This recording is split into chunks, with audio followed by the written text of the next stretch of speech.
But Jason, why don't we start with just an introduction? I mean, you have such a wealth of experience as a musician. You've played with so many different people, and what? Why don't you tell us more about like your experience as a musician, and just let everyone know who you are. Well, good morning, everybody. I'm Jason Sinay. I'm a musician based in Los Angeles, California. Guitar is my main instrument. I've been a studio musician since I was about 15, I guess was the first time I played on a session. And over the years, was a band member in different bands and a solo artist. I've worn many hats as a musician, and over the years have written a few songs that I'm proud of. I'm not a very prolific writer, but when I write, I really put everything into it. And I'm in a band called the Dirty Knobs, which is a strange name, but it's with Mike Campbell, who's the co-captain of Tom Petty and the Heartbreakers, and recently just toured with Fleetwood Mac.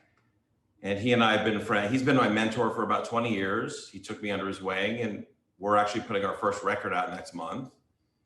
And I'm an avid guitar collector. I love guitars. In fact, I specifically brought this guitar for all of you today because I literally spent an hour and a half trying to figure out what guitar to feature, because it's as important as the song, in my opinion.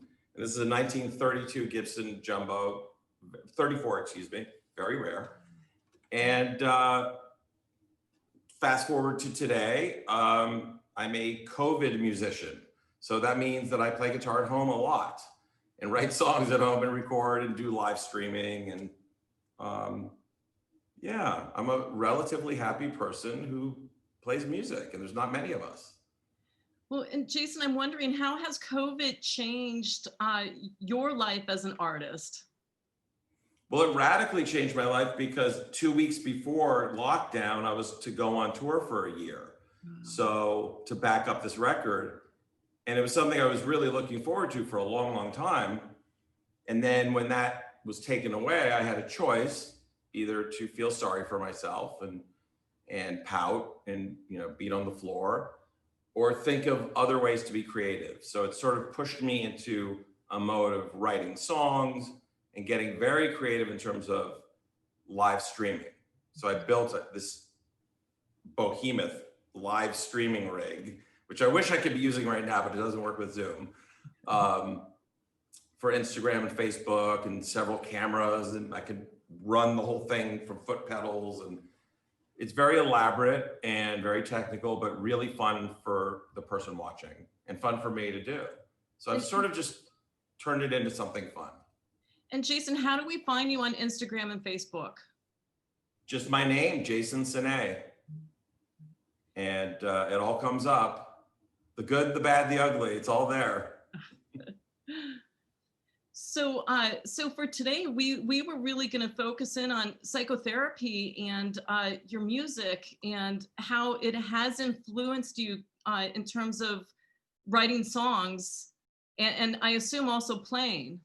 Psychotherapy has helped me so much, specifically as a songwriter, because it's given me a lot of things to write about. And I didn't realize until sort of after I wrote a lot of songs, after being in psychotherapy for a while, what I consider the right psychotherapy with the right psychotherapist, that I saw a pattern in these songs, and they're all about the human condition. And they're all about how we as a whole, me, everyone I've ever met, deals with life on life's terms.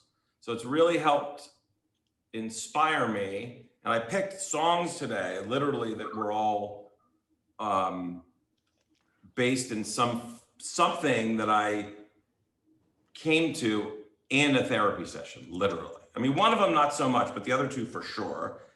And it's been extremely helpful to not just write a song about some girl, but to write a song about maybe something that I can't necessarily talk about openly, but I can sure sing about it openly.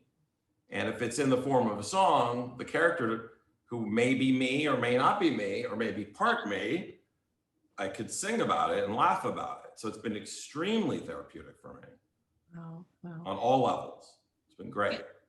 And so therapeutic for others. I remember in 2019 when I heard you for the first time, you played the song The Winner.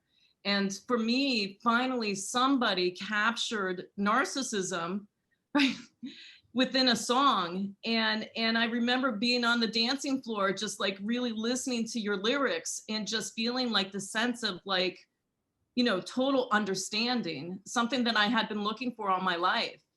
And so, you know, on that note, why don't we start with one of your songs and let the audience experience what I experienced on the dance floor that day. Okay, we don't have a dance floor, everybody, and that's okay. But you're welcome to dance if you want to. I do want to give a quick, I don't know if this is like appropriate or not, but I don't care. But I want to give a quick shout out to Dr. Robert Naborski, who had a big part of this song, because this song really came out of a specific session that we had. And I'm going to play The Winner, since you mentioned it, why not? I was going to play it first anyway. And this song, I'll just sing it, and then if you guys want to ask questions, or if you want, you know, if you'd like to ask me anything about it. Usually when I play this song for people, they say, "You're a very mean person, Jason." And I say, "How do you know it's about me?" You know? All right, so this is called The Winner. And we also have the lyrics on the chat room for everyone too. So. Oh, perfect. Yeah. I hope I get them right. All right, here we go. We'll see.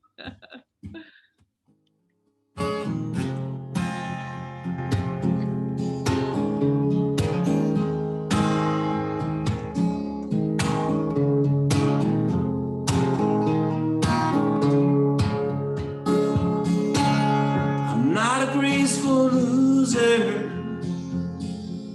Can't help it if I grin.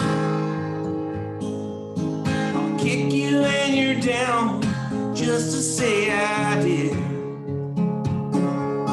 And I've been all around you,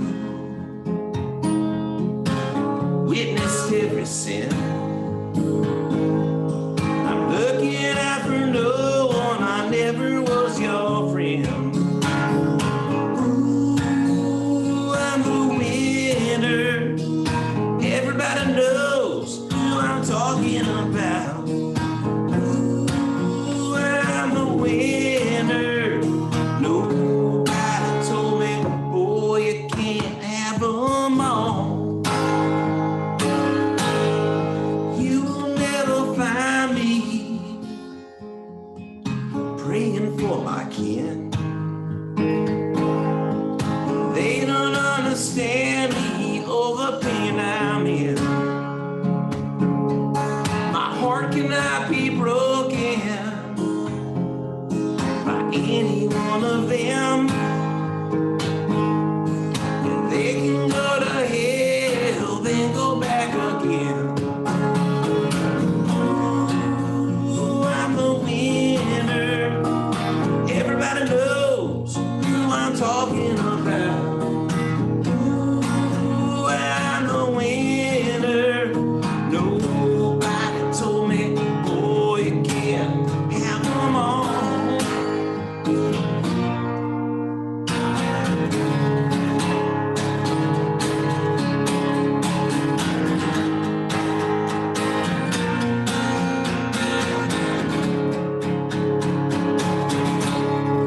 Now that you were crawling, committed every sin, I'll leave your city burning, my time has come again. Ooh, I'm the winner. Everybody knows who I'm talking about. Ooh, I'm the winner. I'm seldom right, but I'm never down. Ooh, I'm the winner.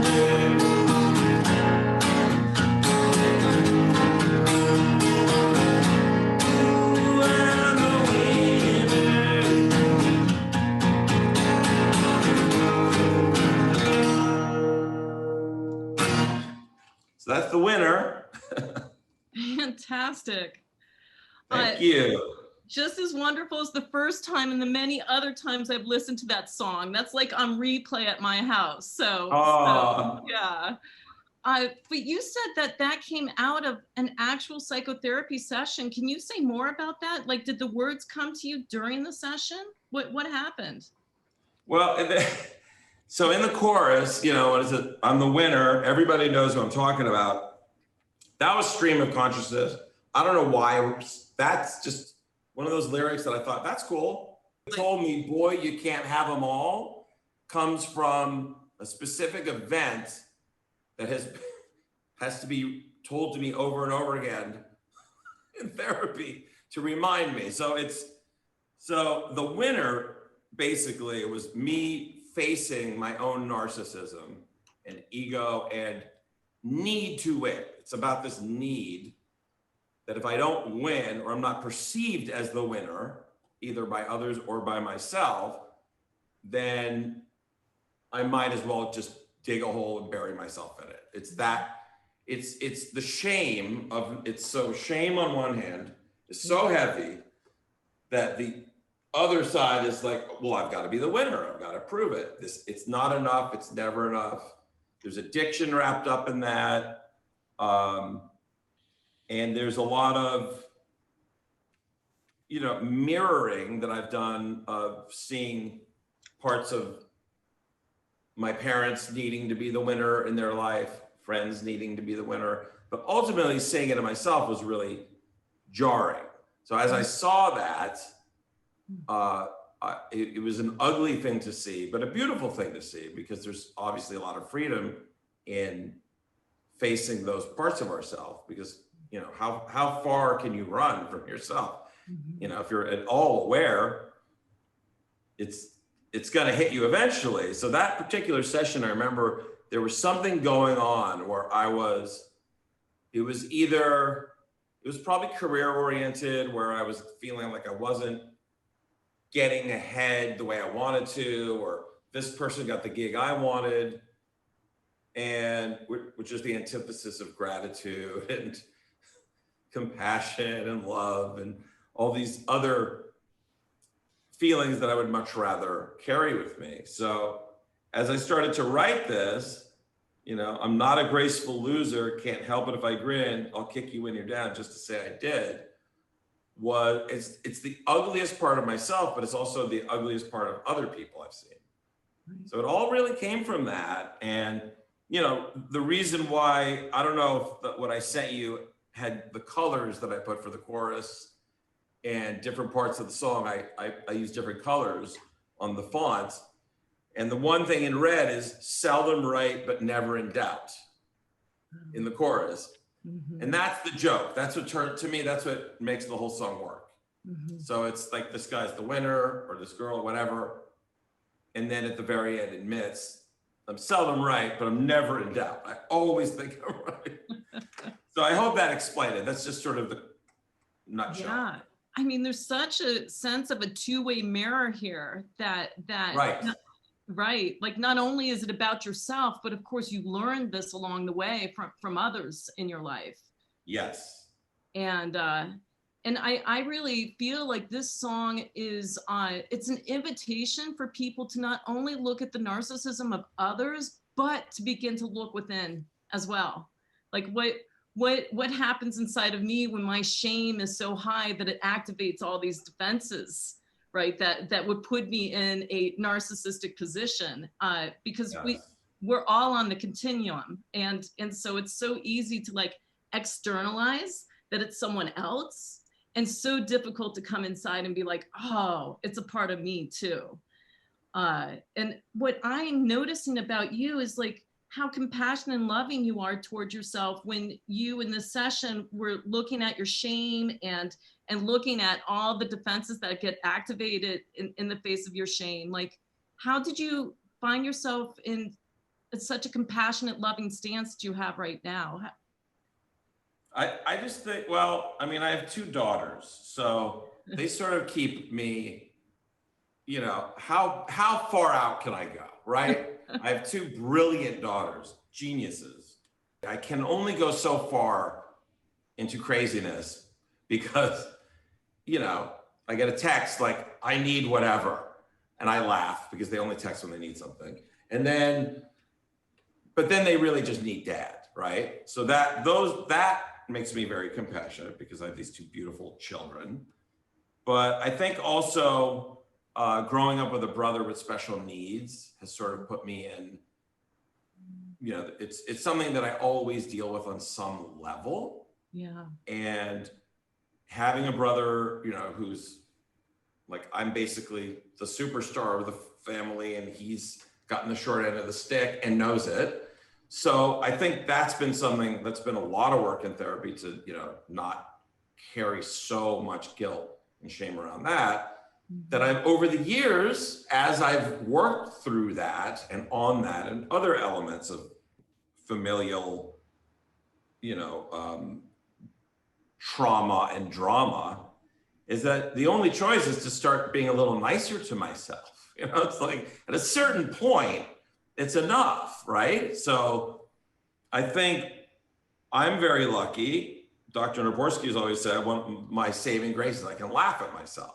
I'm able to laugh at the winner. I look down at these lyrics. I mean, I played the song 5,000 times. I still print out the lyric. I think of certain political people maybe in the world now, and that are the winner or want to always be the winner. And then if I could see a little bit of that in myself, not only do I forgive myself, but then I'm not so mad at everyone. Mm-hmm. Right. Like you said, pushing it on to someone else. Yeah. And then, there's that song, Sunlight Through the Rain.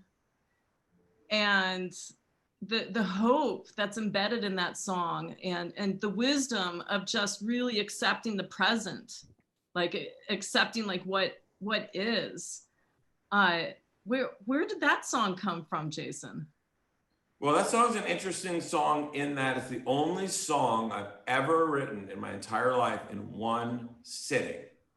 So that song was literally written in June of 2001, the night I moved out of the house from my two kids and wife. The night I left, that was like, I'm gone. And I went to a hotel and brought an acoustic guitar and just sat down and the song came out. Like instantly. It was very weird. It just was an instant all the way. All the lyrics to the verses were completely done. The chorus part was just kind of ooh, ah. I just didn't really have lyrics. I didn't think it needed it. And then when I went in to record it with this all-star band that my producer put together, Mike Campbell said to me, so what's the chorus? I went, what do you mean? He goes, that part with the A minor, we're like, you're just going, ooh, but what's the chorus?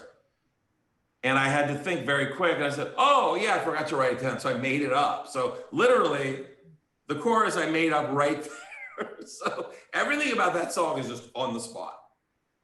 And it's such an on the spot song. Yeah, go ahead. So that song was really just I think a wish, a hope. It's very hopeful. And it was just about, wow, my life is about to completely change. I don't know what's going to happen, but I don't know. I don't know where those lyrics came from. I have no idea. It just happened. And it's funny because that's my most requested song always, especially during COVID on these live feeds I do. A lot of people are like, when are you going to play Sunlight Through the Rain? When are you going to play Sunlight? And it's very healing to people. Mm-hmm. For some reason, there's something about it that gives them comfort. Well, it's a meditation. I mean, I know there's been times in my life where I have listened to that song in the morning and in the evening just to kind of soothe myself through the hard times that I'm experiencing, just, holding on to hope. So yeah. I would love for you to play that song so everyone can listen to it and experience it as others have. I rewrote one lyric last night to that song 20 years after I wrote it. All right. Literally, Did one you get to hear line. it today? It bothered me all these years, and I thought, you know, I'll probably get it wrong, but. Oh, I think you'll get it right. If it's wrong, it's right, probably. That's one great thing I learned from Bob Dylan. Even when it's wrong, it's right. So, okay, so I'm gonna play this song for you. And let me just make sure I'm in tune. It's rare that I use a capo on 2 songs in a row.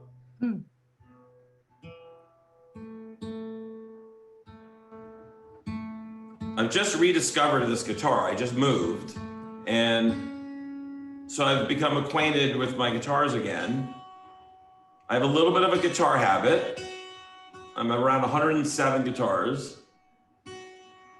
And this guitar is actually the finest acoustic guitar I own, but I don't play it very often because it's really a bear to play. It's a tough guitar to play. But then when you hear the tone, it's worth it. Like anything in life, it's worth the work. There we go.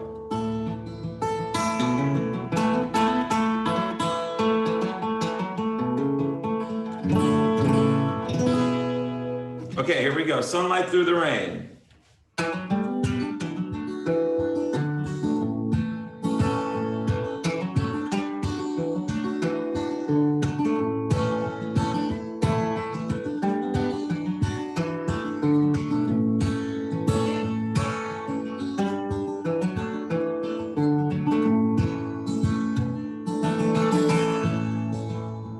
Well, I only wanna be in a place where I am free, free from all the pain, sunlight through the rain that washes away my shame, where all good things remain. If it's true, all God's children are we. If everything is meant to be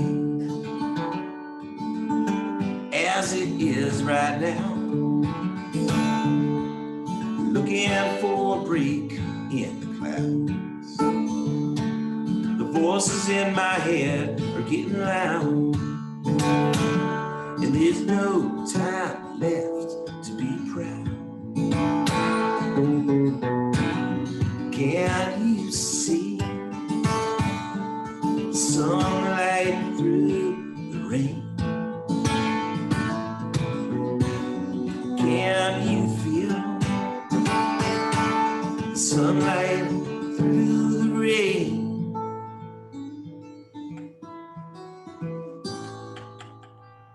Well, you know, I can't seem to find a way to express my mind. My heart always gets in the way. The night leads me astray.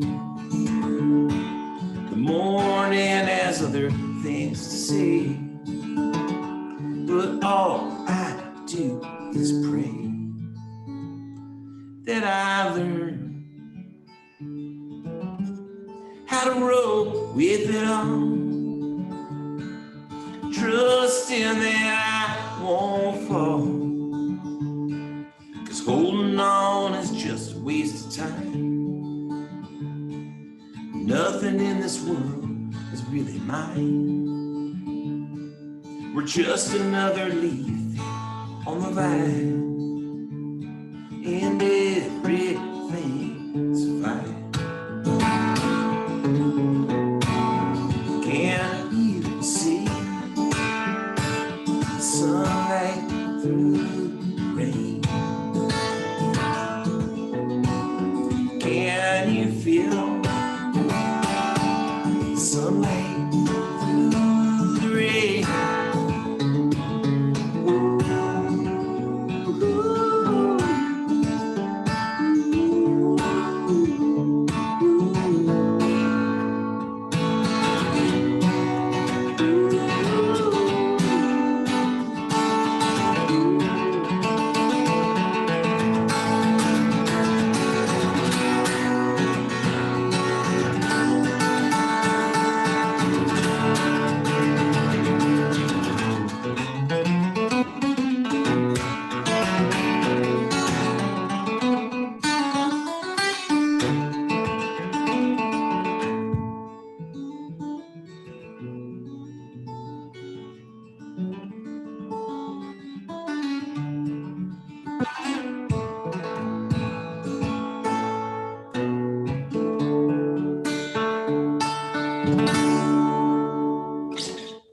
you go. Yeah.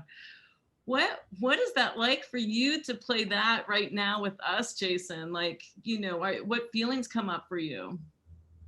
That's such a great question because I'm really happy you asked that question because I'm hyper aware of who I'm playing for always. Okay, so all musicians are. It's just a thing that we have.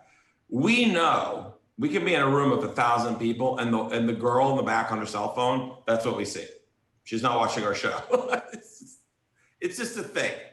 So, and in general, even online, I'm so used to doing this type of, this I've never done. This is fantastic. This is wonderful. But in terms of just playing into a phone or a camera to an audience that's not in the room with me,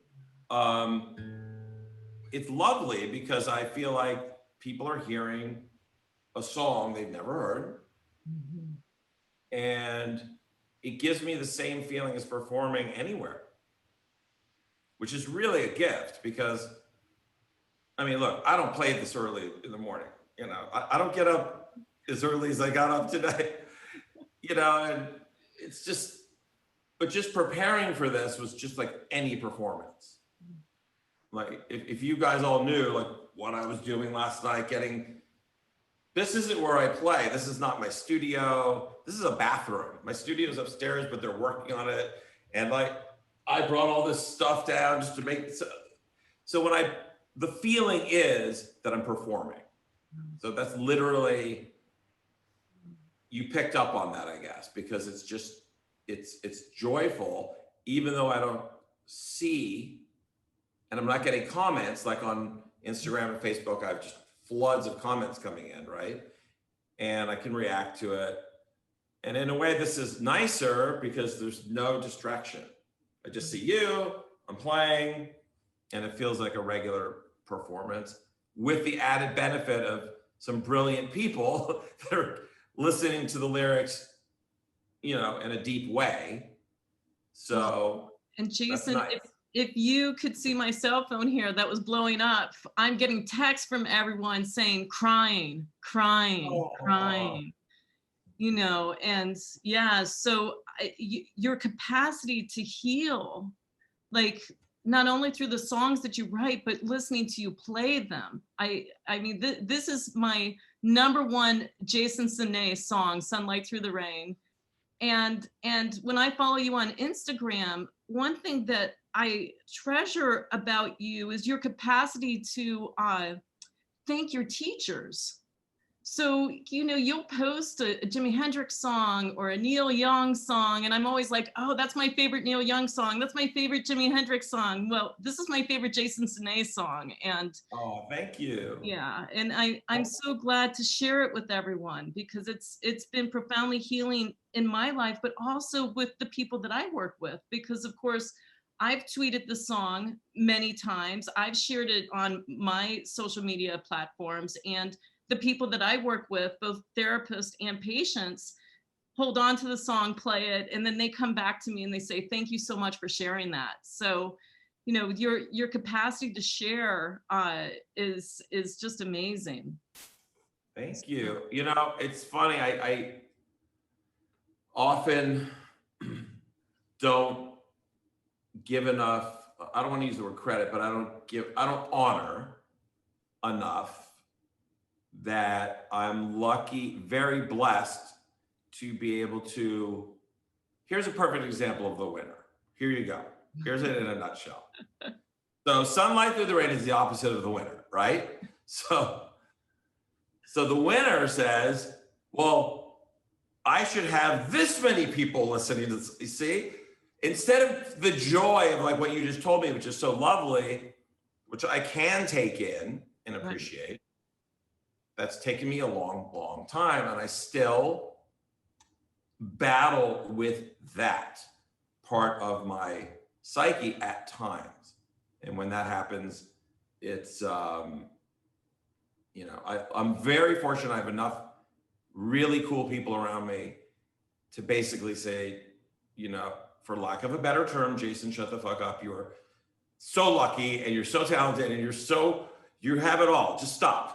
Like, give back and stay humble.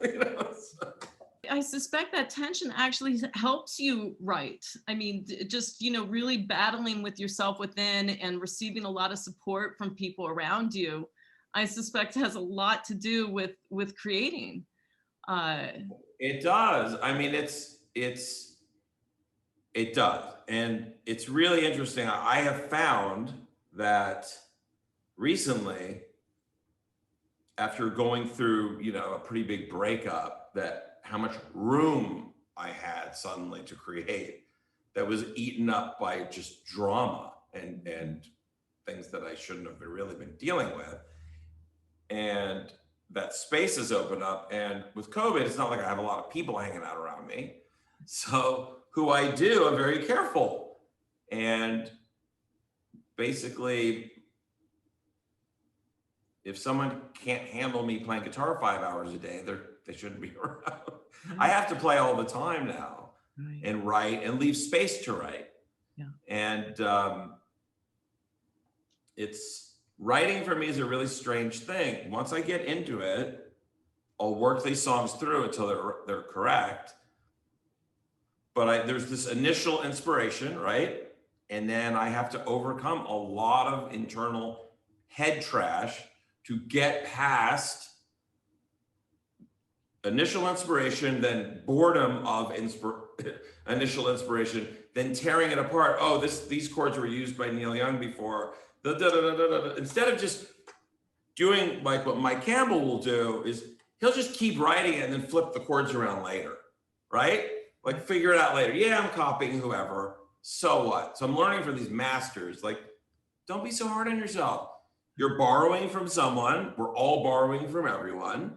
Keep pushing through, keep going, and then that's the work part. So it's inspiration, work. But for me, the real work is overcoming my own bullshit and just finishing the song. Just do it. You've actually just described the art and science of becoming a psychotherapist. I love it. And, that leads me to this one song that you wanted to share with us. Do you want to say more about it? Oh, right. I have one more. You have one more. Okay, so this song, I was scouring through. I was going to do the song Drama Queen because there's a certain person who loves that song. And then I just couldn't get it together. I just wanted to be good. And then I thought, this song, I never play this song, like hardly ever. Oh. But I just rediscovered it. And it's from my first record. And literally, I remember putting in a call to Michelle from Dr. Nagorski's office, saying I'm having a breakdown. It was right during my divorce. I was out of my mind. And it was just a really rough moment. It was literally 19 years ago. But this song came out of it. And this song caused so much drama in my family.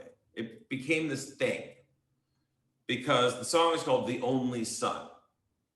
And it kind of wraps up also lyrically and thematically some of the stuff we're talking about. Now, having a brother with special needs, my late grandmother Muriel, who I thought she had Tourette's, but it turned out she didn't have Tourette's. She just couldn't stop saying mean things to everyone. So she did not have Tourette's. She was just a crazy grandmother who was the best ever. I loved her more than anything. So she was all up in arms over this song. My dad was up in arms because everyone thought I was talking about not wanting my brother with special needs to exist. The Only Son is not about that. This is the ultimate song of the most selfish human being in the world, who I felt I was in that moment. So the only son is being the only son of God, okay? Meaning like, I need you so bad right now, higher power. Can you just drop everyone for an hour and just heal me so that I don't suffer. I swear to you, that's where this came from. That's beautiful. So it all makes sense when and there's some revelations that happen in the song as it wraps up, where the character starts to realize that it's not really all about him. So here we go. Haven't played this song in a while, but it's really fun.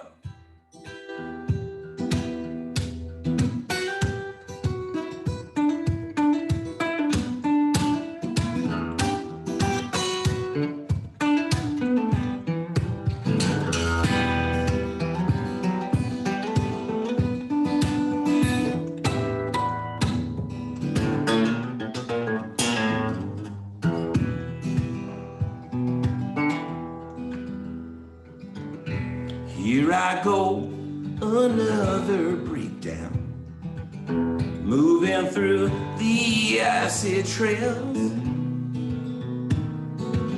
I hope that love won't leave me again. Somehow I don't think you will.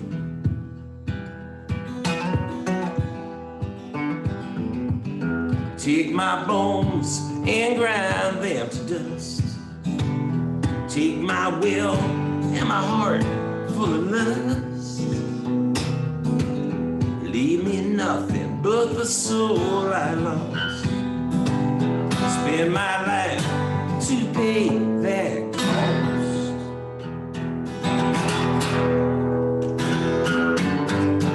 How could you leave me now? Only you can forgive what I've done. Leave me now. Why can't I be the only one? Why can't I be your only son?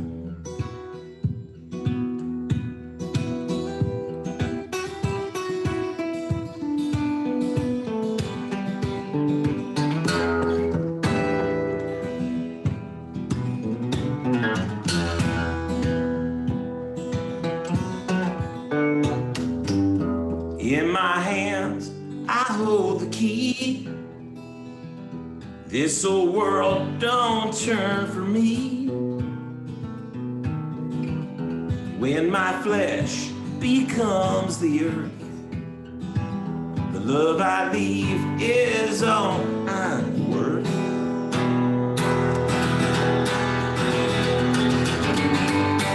How could you leave me now?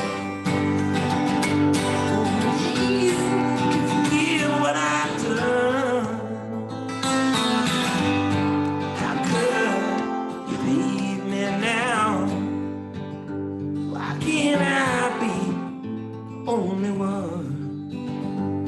Why can't I be your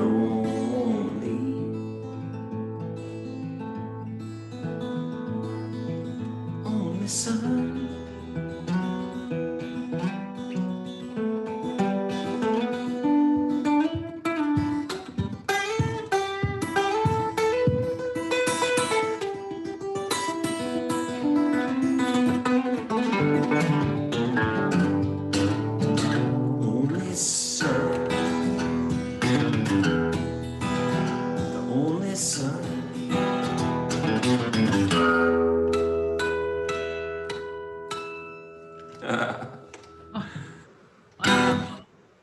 Wow. You know, Jason. Yeah, that song I don't play live a lot, because the chorus is so hard to sing. It's got that one high note in it. At this hour, it's hard to hit it, but I got close enough. It's through that song, like at the beginning of the Therapist Hour, you were talking about the human connection. I'm almost thinking that you're talking about the spiritual connection. I mean, it really comes alive in the song that there's like a spiritual connection that's occurring, once you explained what the song was about. And it is. I mean, I think there's for me, there has to be a spiritual, in terms of, my psychological care, it's at least 70% spiritual. Like, it has to be for me, because it's the only way, you know, in songs, these themes of like, you know, God and the devil and all these things come up in these songs of mine. Right. And there is a spirit, definitely a very spiritual part of it. And because without that, I can't completely relate to certain things, you know, and it's always a dance. It's like what I've learned over the years about my personal spiritual connection to my higher power is that the higher power is like this very intense core of light that goes through me all the way up, and I just move away from it and come back to it. So it's always there. It just depends how far off I'm going at any one time. And you know, and I can directly say that when I'm closer to that force, I'm happier and a better person. And the more I go away from it. So I think it's all connected in that way. I know for me, it's just, if I didn't have, I've been very lucky, you know, that my parents didn't force me to get bar mitzvah. They didn't, I mean, they knew that I wasn't going to do it anyway. I was such a rebel, you know, I mean, it was just, I wasn't going to study. I was just going to play guitar. Once I got a guitar, there was nothing, no one can, that was it. And so I was able to learn a lot about spirituality at a very, very young age, having a much older stepbrother, who's meditating and reading these wonderful books, like Illusions from Richard Bach changed my life, that book. I was 11 when I read that. So that's kind of started it, this sort of the spiritual part. And yeah, so you're right. Well, you know, I'm getting chills just listening to you, and a part of spiritual connection is connection with others. And so I want to open up our conversation to with everyone who's joined us, and just see if there's any questions from the audience. So we have about 6 minutes before we move to the last part of our therapist hour, which is our wonderful song with Lisa Barker. But does anyone have any questions that they'd like to ask of Jason?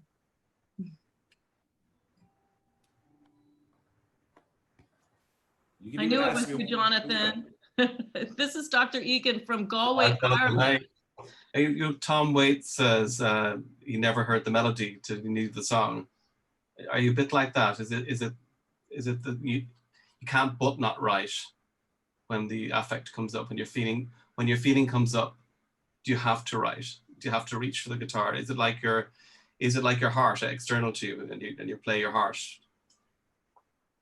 Well, in terms of songwriting, sometimes, you know, when I'm lucky, but in terms of actually playing guitar, which is what my favorite thing in the world, I have no choice. I have to. It's almost like, oh, I'm freaking out. Where's the guitar? And then if I play for 20 minutes, I'm fine. Wow. So yeah, it's my anchor. Wow. Always.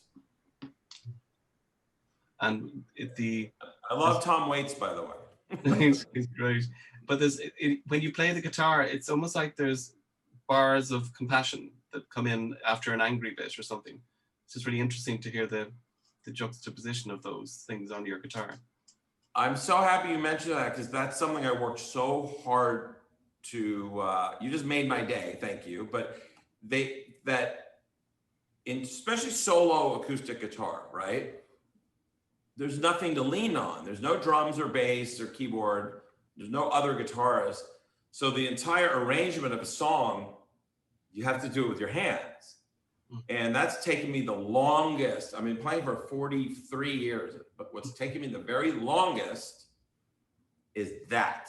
And to really understand the dynamics where you can do something sort of intense and then back off, but keeping the pulse going. Because all listeners everybody's more of a music expert than they think, in my opinion. Like, people know, we feel it. It's that pulse. You know, being a guitar player first, that's my first passion. It's always the most important part to me. I would probably write a lot more, but I'm so into the guitar. And, you know, a guitar like this is so expressive too. I mean, to be fair to the guitar, you know, they just don't make them like this, you know. They don't make guitars, they make them, but they don't, you know, when something's been aging since 1934 and the wood is opened up, something happens. You can hear it through my phone. Can you imagine what it sounds like in the room? It sounds like a piano. So it's very cool.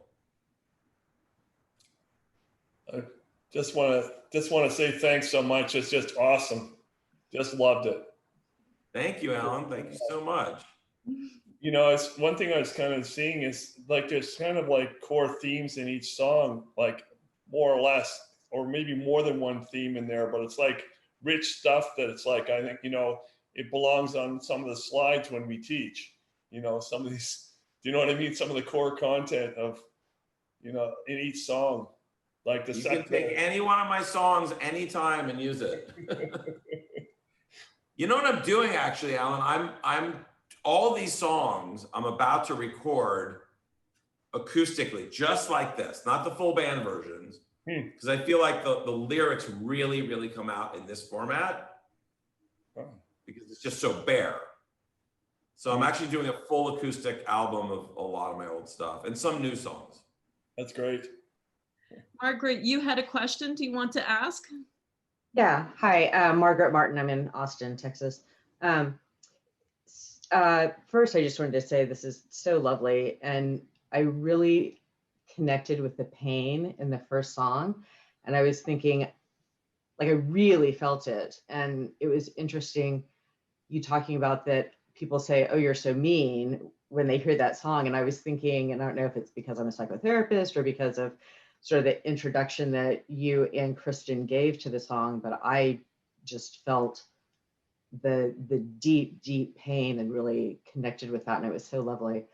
And the question I had, and I'm not entirely sure how to articulate this. So I work with some musicians and composers as clients, and a lot of the way they process things on their own, you know, when they're at home is different. Like, you know, a client's journal writing, instead of doing journal writing, she just does improvisation at the piano.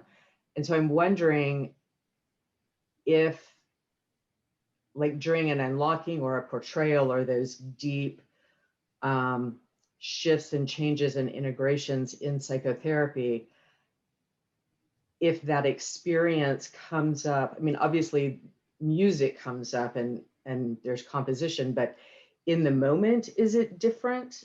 And you may not be able to answer that because you're a musician and you don't know what other people's experience is like. I don't know if my question makes sense or not. No, I'm with you. I mean, so I just want to make sure I really answer you properly. Are you talking about when I'm in that moment of writing or in that moment of? No, in that moment of session. So like when a client is in session and the, you know, the deep grief and movement comes through, and it often there's not words and it's just tears. Right. But often there are words, and I'm just wondering, you know, is music coming out of you in that? Does it come in chords? That's a very good question. For me personally, it's not that I hear like chord changes or hear a melody, right? It's more of really raw emotion that's coming up, or something that's a revelation that marinates. That's how it works for me. So I leave the session, and then maybe afterwards, I mean, for me, now I Skype, but I drive 2.5 hours to see my doctor. So, which is part of my session, the 2-hour drive down, and then the drive back is always really amazing. Like, because it's all kind of, I'm still in the session, right? And then when I go home and start playing, if I'm lucky enough to have the energy, there's usually a lot of juice there from the session that can turn into melody, chords. It's more of a groove. It's more of an attitude. So if I'm, let's say, realizing I'm having a feeling of excitement, right? I may come home and be like, you know, that kind of groove. Or if I'm more melancholy, it's maybe more like, you know, like a waltzy thing. But there's always some, as it starts to, you know, get into my body, I start to feel the music, much like with The Winner, I started to feel those chords pretty soon after that session, they came up. So I hope that answered it. Fantastic question, Margaret. Thank you so much. And Jason, I just want to thank you for coming to the Therapist Hour today. And we've had such a lovely time with you. So if we can all just give him a good round of applause on Zoom.